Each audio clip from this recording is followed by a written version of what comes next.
You are listening to Fantha Tracks. Rolling. Don't use any of this. Don't tell Okay, me. carry 3.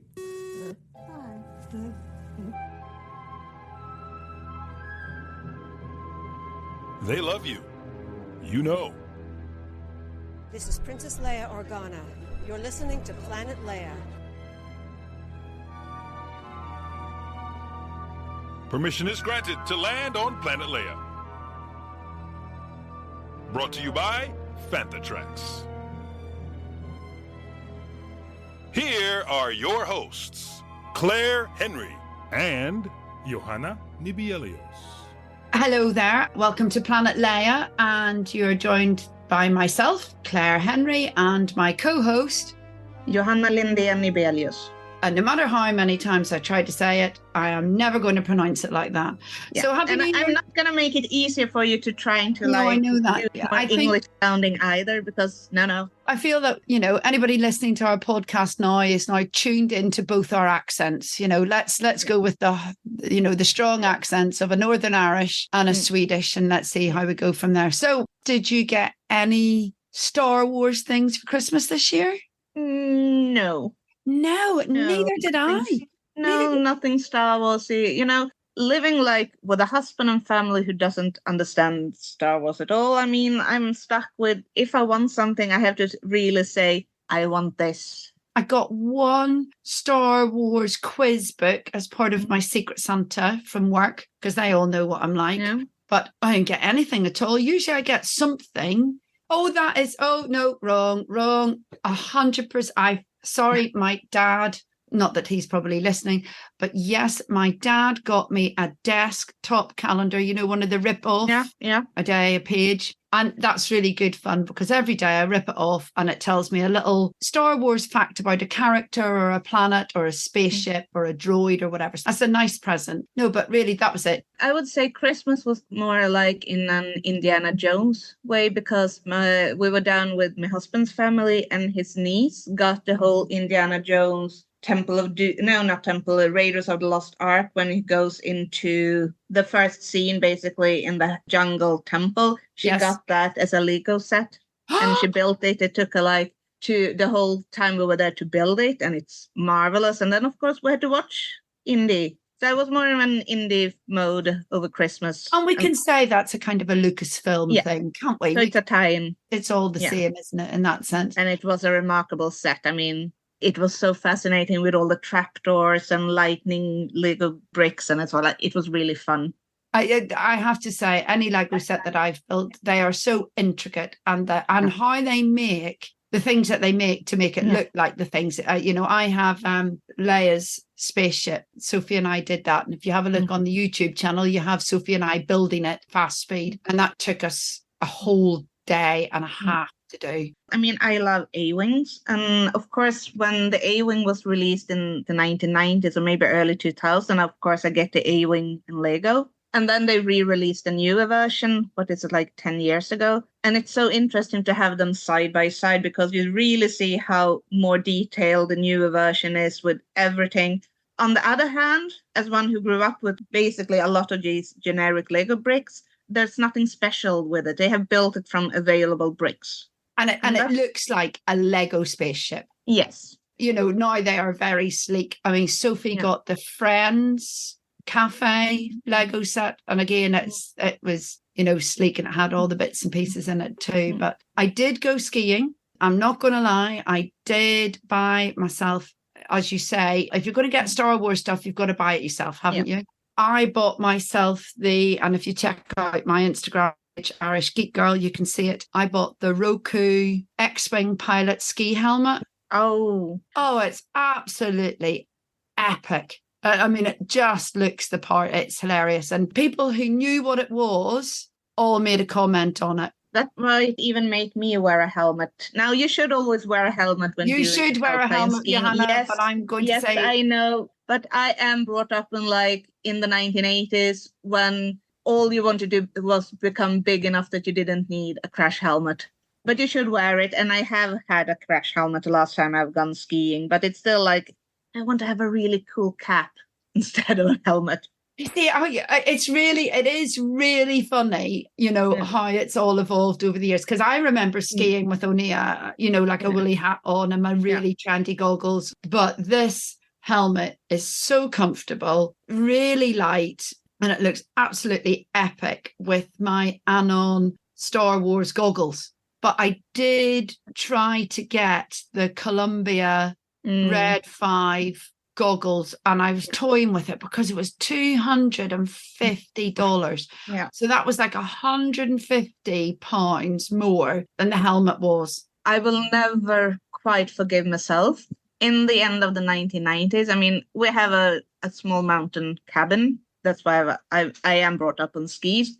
In the 1990s, I was old enough to recognize that we had a pair of perfect hot ski goggles from the early 80s there, because everything gets thrown up there and you use it. And it was a pair of regular ski goggles, but it was so perfect for hot because that was the kind that they used. And we threw them out and I didn't stop them. I was old enough to recognize them. I was not old enough to say, no, don't do it. Don't do it. Yeah. I was talking with somebody about that yesterday as well. I'm in a thing called a Parent-Teacher Association, big thing over here in England and their schools, and it's like parents helping out. And we were sorting out the cupboard, and I was saying that Marcus's and my New Year's resolution is to go up into our attic to clear it out.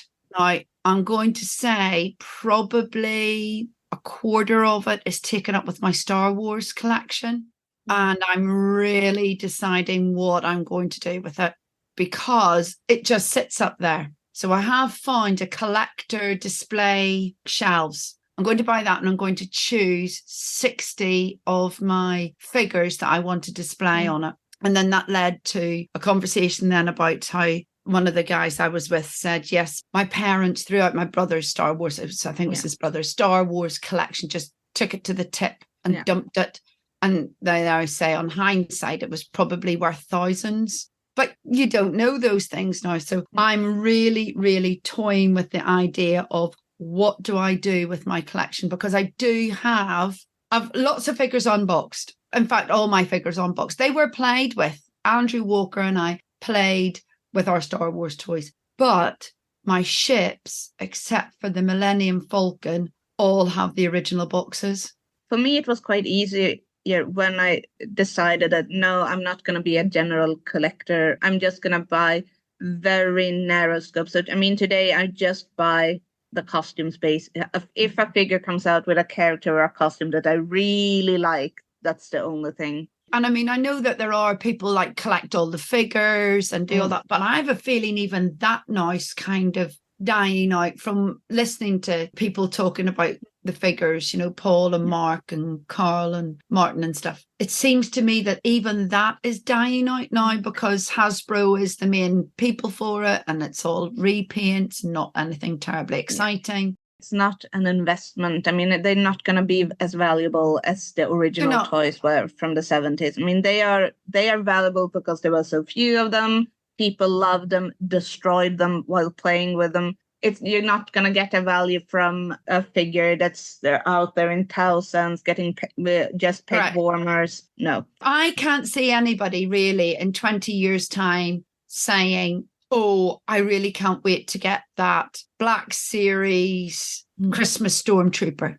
I can't really see that happening, but I can still see that there might potentially be a market if Star Wars, the originals and the prequels and all that. So I have a feeling that I'll keep my figures and put them in a really fancy, display thing. And I think I'm going to sell the rest because it's just sitting up there. Call it my retirement plan, maybe. If you're lucky, it could definitely help. And actually, I have the Snow Clone Christmas figure because it also came with a very small porg, and so that one I have with my Christmas ornaments. But that's what we're saying, isn't it? Because it was so cute and crazy, and it's standing next to my dinosaur in that Santa hat. That's the thing. You and I are definitely now of the ilk where we buy stuff that's a little bit niche. The ski helmet. Absolutely brilliant. And I bought it because I remember having that conversation with my friend Stu, and he said, I can see that those are Star Wars ski goggles. It would be great if you had the X-Wing pilot helmet. And I was like, yeah, that would be brilliant. even contemplate buying the Columbia X-Wing all-in-one. You could have bought that as a ski suit. It was ridiculous price. And I'm not wearing a onesie going skiing. That's just... That also feels like really 1980s ski suits. Oh God, those purple and neon bright ski suits. Yeah, no. As I said, our cabin up in the mountains is really a bit of a museum of what people have been wearing in the 70s, 80s and 90s. Excellent. And it's coming back into fashion, Johanna, so you might need to get it back out again. But well, I'm going to be brutal. Like, I've got loads of comics.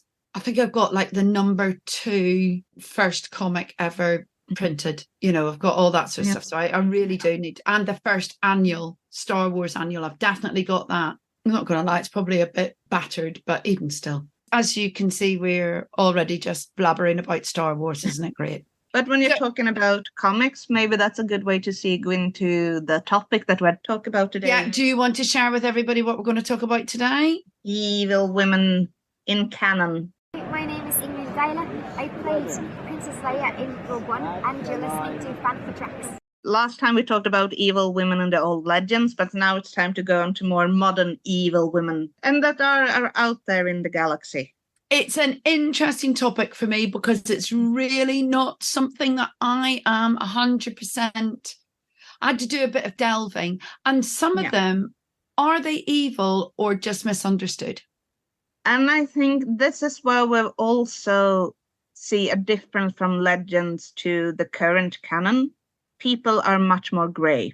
You had your bad guys and you had the good guys. Nowadays, even the bad guys bad women get an interesting story, and you have a lot of people who are really interested in them. And you can see that at like conventions and stuff, can't you? Evil women are quite heavily portrayed in cosplay and stuff. Hi, this is Amy Ratcliffe, and you're listening to Fantha Tracks. I happened to go down to the Disney 100 exhibition down at the Excel Centre. If it's on tour near you, go and see it. It was fascinating, the history of Disney, but it also happened to clash with MegaCon and RuPaul's Drag Race.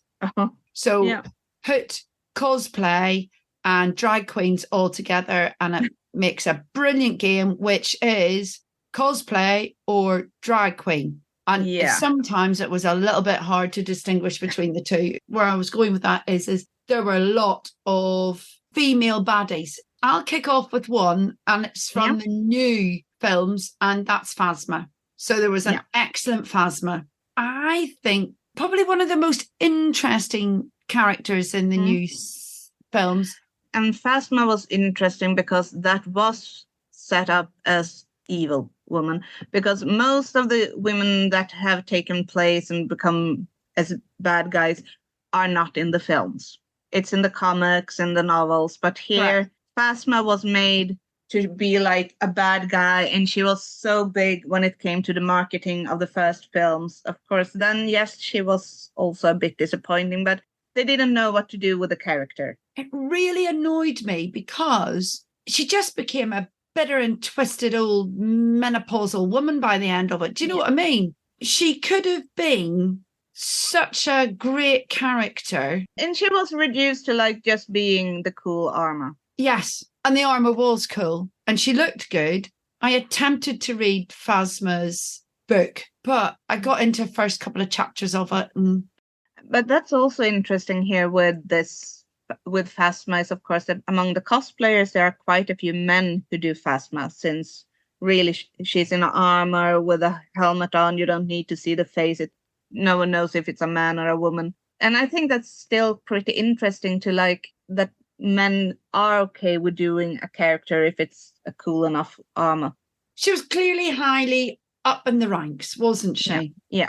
And clearly stood out and special for what she did. But there was no depth in her character in the films, which is a shame because you have Gwendolyn Christie, one of a really great actress, doing that. And I feel that she was there for the looks. We have designed a really cool character, but they didn't have a plan for her. I have been thinking more about the film. I mean, and that is, if you take episodes 7, 8, 9, that's it when it comes to like evil women in the foreground.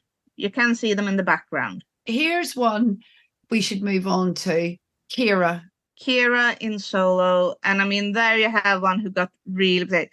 But once again, it's because she's so conflicted. I mean, we see her first as this naive young girl. We see her through Han's eyes, really. But it's throughout the films you start to realize that I think Han is wrong here. This is a woman who's not the nice girl she might have been back on Corellia. Well, I was reading into it because she's one of the ones that I think is a really interesting one. And if the rumours are true and they're going to do sort of a backstory to Kira, I think she'll be a good one to do. Okay, you've had Obi-Wan, which was essentially Princess Leia younger. But if you were to do something based around Kira and what happened to her, Corellia to the film, and her involvement with Dryden Foss and the Crimson Dawn, there's clearly a whole backstory there. And also what she does after Solo as well. We want to see that. I know that there's been theories about her, you know, about how she's duelled with this one and that one. And I am just wondering, will they bring that to the fore, or what are they going to do about it, if you know what I mean?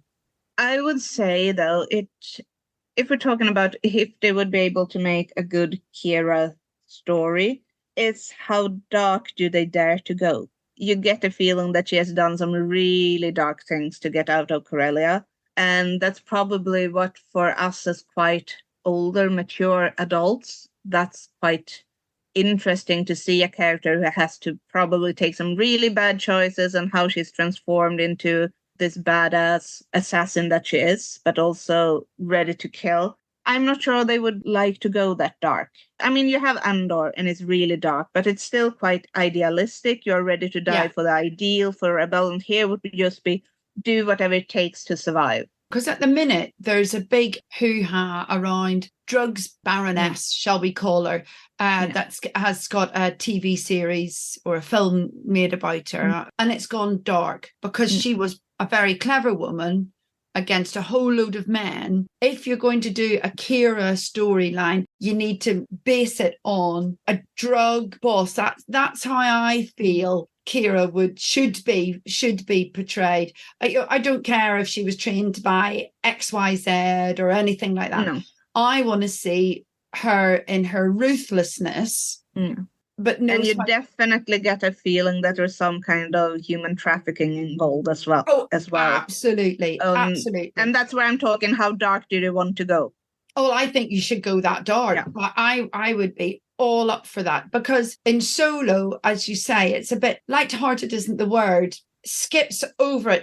We see her through Han's eyes, and really the whole Solo film, which I really like, is a light-hearted adventure. Yeah. But you have these hints that her story is not light-hearted. No. You see her through rose-tinted goggles in Solos, because ultimately she was his sweetheart, wasn't she? But I feel that she's got a good story that Lucasfilm could explore, and if you were to get the actress back involved with it, that would just be epic. And they have talked about it, haven't they? In a way, that would be like The Mandalorian, but in the center of the galaxy, not on an outpost where you don't have society. This would be like in the midst of everything. Nightclubs, people everywhere, trading, drugs, trafficking, everything, really. I do think there is a scope for more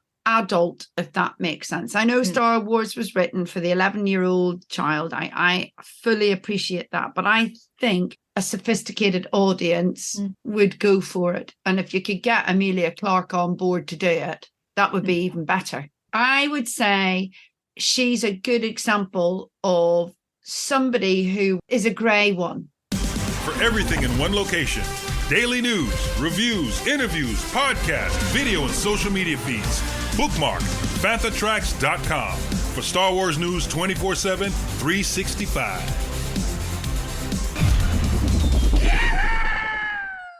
Another grey one then will be Reva. We saw a hint of them in Obi-Wan. Yeah, and of course they come from earlier from Rebels, where you had the Inquisitors and you had the second sister and everyone, but then you do get them more fleshed out in Obi-Wan.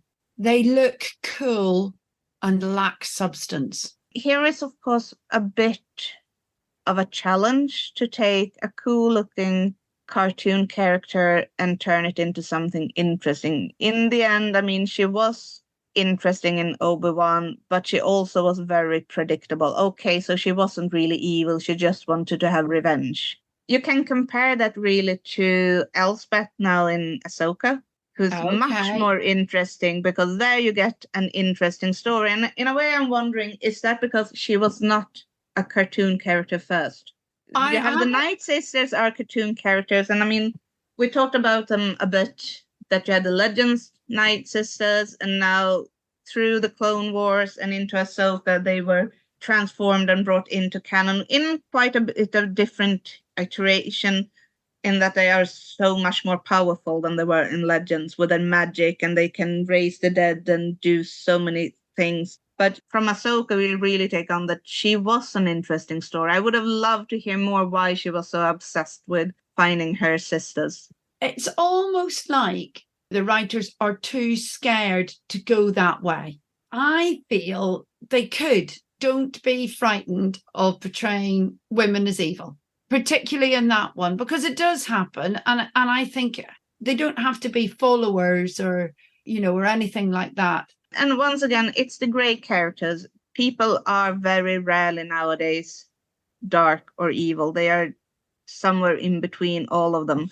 But once again, if we go to Ahsoka, that was what was interesting, in that we actually had a character there who was, I mean, you didn't really see anything redeemable about Morgan Elsbeth. No.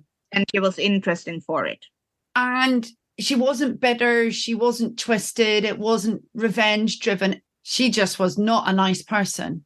No, she wanted to bring back her Night Sister, become a Night Sister, and use their powers. They started to just let us see that sort of evilness come through, which was brilliant. But again, they just put the honkers on it. They held back. Don't do that. We can take evil women. If we go outside of Star Wars, one of the best female main characters in any franchise is Ripley in Alien. Yes. And why is she so good? Because they didn't write her as a woman. The character was written neutral, and then in the end they just decided to cast if it was that it even was written as a man, but they decided to cast a woman in the role. And that's why she's so interesting, because they didn't stick to any, this is how a woman should be. She was just a fully fleshed character. And we need more of that in Star Wars. So do you think then what they should do is write the characters as evil, not putting it one or the other, and then deciding this is the way to go? Darth Vader. And they're not frightened of making him evil in any of the new TV series or anything. You see him snapping the head of a kid. Make it so with the others, if that makes sense. Then, of course, you can have these really great characters that are, and I totally understand, I've never personally been as drawn to those characters. I am so shallow that I like good guys with a hint of grey, but these totally great characters.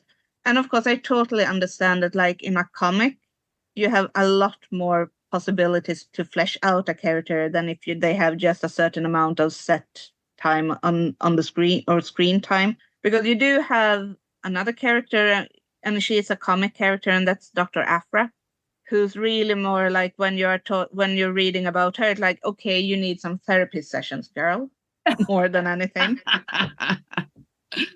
You could do with a good therapist. Yeah, I mean, she needs a therapist. She works for Darth Vader, but it's like, it's obvious she's in it for her own, and she's doing whatever suits her best. We live in a world where anti-heroes are really popular, and Dr. Aphra is an anti-hero. I mean, she was conceived even like the anti-Indiana Jones of the Star Wars galaxy, the bad guy who always ends up finding loot and treasures all over the world. But I think, as I totally understand the draw of her, and I totally understand that in comics, I mean, she has her whole comic series where she came first in the Vader comics, and then she was spun off with her own comic series where you can do a lot of more fleshing out. And she is a fascinating, great character. But it's also like, you need a therapist and you wouldn't have had all these adventures and mishaps happening to you if you just like sat down and talked through your feelings about your parents being abandoned, the fact that you can't make friends. She is very popular. Yeah. And she is one of the ones that you see a lot of people dressing up as in cosplay in the conventions. Yeah. You know, and I think that is because she is a complicated character who... I will say myself, since I do have an archaeology exam, like there is just one archaeologist really in South. Should I do a Dr. Aphra? The evil female characters stem really, don't they, from the cartoons or the comics. Yeah. And then they're being brought into, some of them, I should say, are being brought into TV You do series. have Admiral Sloane, who came in the novels first.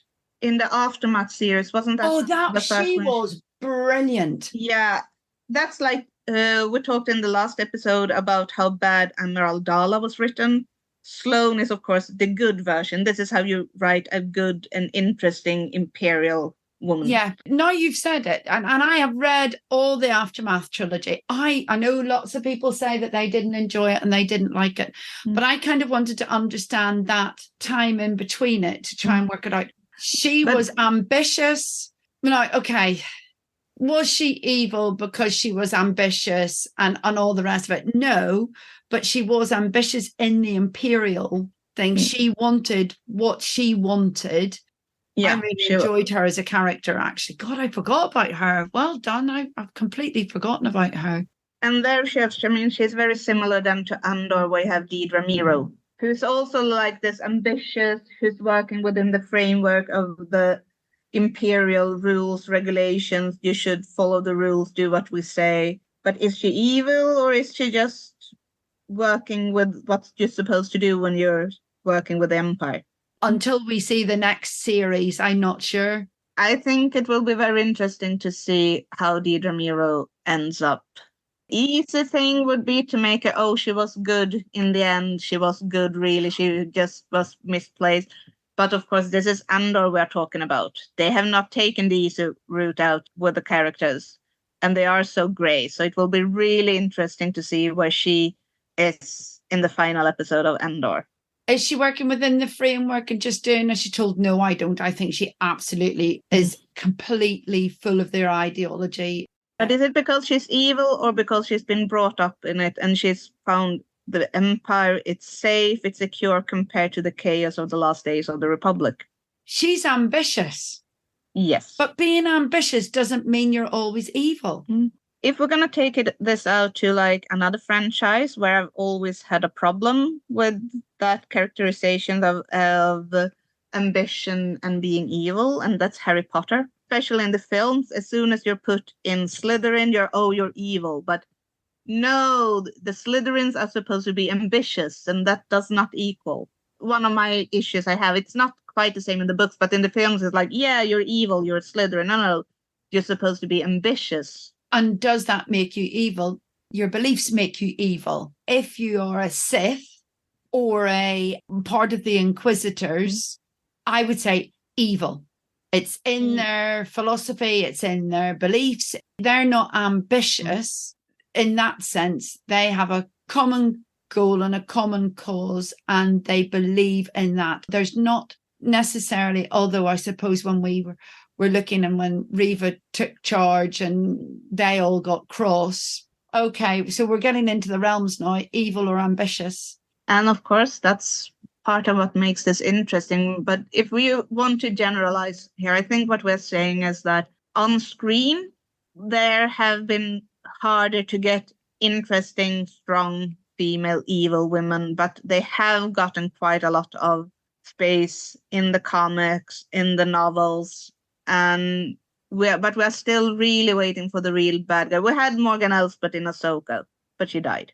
I think this and is she couldn't compete with Thrawn, of course. I mean, you can't have both Elsbeth and Thrawn and the Night Sisters. You have to have one bad guy. Hi, this is Julie Dolan, the voice of Princess Leia, and you're listening to Fanthatrax. It's your only hope. Evil in Star Wars is portrayed as wanting to have complete control over everything else. Yeah. The Emperor, control over everything. Thrawn wanting control over the Empire. So in Star Wars, evil equals ambition. You don't have anybody really evil for evil's sake. Phasma, evil, yes. Head of the training academy, yes. What made her like that? We don't know. Is she evil or is she constrained about? How on earth are we talking ourselves out of any of these people being evil when clearly they are? I think it has to do with sympathy for them. If a character is interesting enough, you get sympathy for them, and then we are sitting here, are they really evil? No, maybe they're just ambitious. They're committing genocide, but are they really evil? And the answer then to it is yes, they are. You cannot have sympathy for people who kill innocents who have really got nothing to do with it. So, Oh my gosh, how are we getting ourselves wrapped around in all this? It's okay. So then it maybe is clever writing because you are having these debates. Yes, and we want to see the good in people. But what I also think was we are waiting still for a really main character that's also an evil woman. We haven't had that quite yet. We'll see what happens with whatever TV series and films are coming whenever they are coming. There's talk, isn't there now, about the Rey film, and there's talk about the Mandalorian film. Is that where we're going to see a female villain who is purely evil? I would not think in the Mandalorian, because I think the Mandalorian film will be what really ties the Filoniverse together. And there you have the Night Sisters, sure, you had Morgan Elsbeth, but his main villain is Thrawn. The Rey film, there's so much up in the air, and the same goes for all the other projects that's been talked about. So it's up in the air, but I definitely think it's time that we get a pure evil main character that's also female. I would love it if the new Rey film, if it ever gets off the ground and whatever, but wouldn't that be a brilliant thing that Rey's academy and the battle ensuing is a female villain? Oh, yeah. Who's for some reason has found the Sith. But because, I mean, Rey destroyed Palpatine, but there must be so much Sith lore out there. You can restart the Sith Order. And yes, it would be so interesting to see a female Sith. And do you know what? If they did that, that would really twist Star Wars on its head in a way. Yeah. I know it will really annoy a lot of people, and but they will be annoyed by a Rey film anyway. So don't try to please them. Make a good film instead. That's what I'm saying. Go for it. Make it like the Barbie film, in the sense that I know it caused a lot of grief, but do you know what? It was a really good film, and it sat really comfortably between all the problems that we're having at the minute with female-centered films. Be brave enough, give us a good evil woman, and have a proper good versus evil Rey against a female film. I think that would be brilliant. It would be brilliant. And not an ambitious one. Absolutely do not put any doubt into our heads. Come up with a solid... A power-hungry person who wants to rule the galaxy. And the only way they're going to do it is by absolutely destroying innocent people all the way through it. And Rey has to battle them. We are ready for it. I'm ready for it. The whole Star Wars fandom is ready for it. Well, we are. I'm not sure some of them are based on the comments I see on our Facebook page, but, you know, it's fine. Do you know what, Johanna? I think it's you and I should be part of the story group. Yes, we should. We should. And even if we like good people, we still want to have a real bad girl. Well, yeah. Well, I mean, we are. And this is why I think I've struggled with this. Because they're pretty weak, evil people, because we haven't seen them being massively evil. And there's something draws me to the light side of it all. That's for another episode, isn't it? Maybe we should, for the next episode, try to do something light. We need to come back to the light. I think we need to come back to the light. I think we need to do a little bit more light-hearted stuff. I can't believe it. It's nearly been an hour already. But it shows that we have a lot to talk about. But until we come up with something easier and more light-hearted, or simply about good characters, well, you have us talking about evil women. Thank you very much to everybody listening to us. if this is your first episode, welcome. As you've probably realised now, we talk a load of nonsense and we talk a load of stuff too that really interests us, and we may go off on tangents.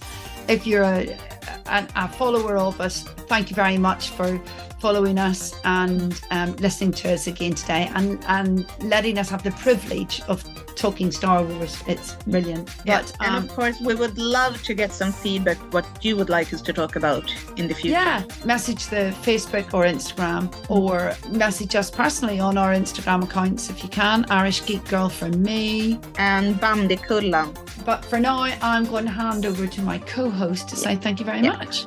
Yeah, and I really want to say thanks for listening to Planet Leia. And if you want to be a part of the action and stay updated on all the latest Star Wars news, visit panthertracks.com and be sure to comment, like, and share on any of our social media feeds at Panthertracks.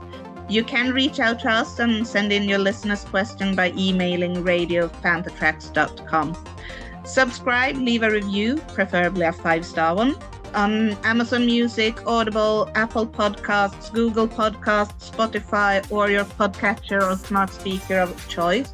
And as always, thanks to James Sample for composing the Panther Tracks intro and our Planet Leia opening music, and Mark Daniel and Vanessa Marshall for our voiceovers. Remember to tune in to Good Morning Tatooine live Sunday evenings at 9 p.m. UK, 4 p.m. Eastern, and 1 p.m. Pacific on Facebook, YouTube, and Twitch.